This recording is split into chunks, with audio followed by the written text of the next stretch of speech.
I chose the Energy Vampires podcast. I have always thought of energy vampires as other people. When Dr. Jonah Bockover said that that was not always the case, I was shocked. I had never thought of that. We've all heard of others referred to as that, but have you ever heard of anything else referred to as an energy vampire? I hadn't. Think about it. Most of us probably have one in our pocket right now. It was like a light went off over my head.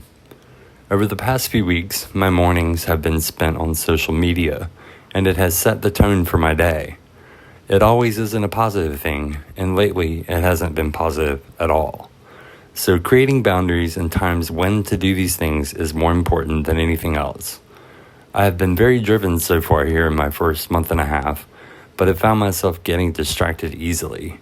I laughed when she said, "How many times have you found yourself closing out a social media app, and before you know it, your thumb has opened it right back up again?"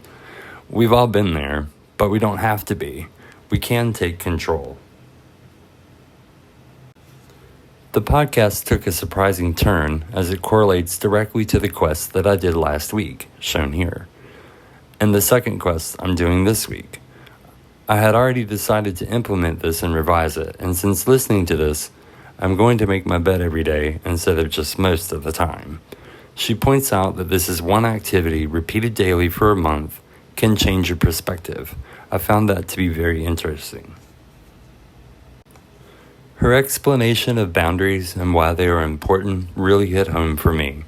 She states, "Your emergency isn't my emergency." I had to pause the podcast and think about that for a second. How many times have I gotten lost in an online thread from someone I don't even know and allowed them to ultimately cost me energy coins out of my pocket?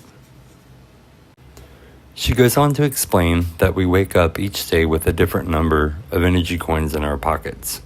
Some people have more, some people have less. We are all unique. The key is to figure out how many you have and how to spend them wisely.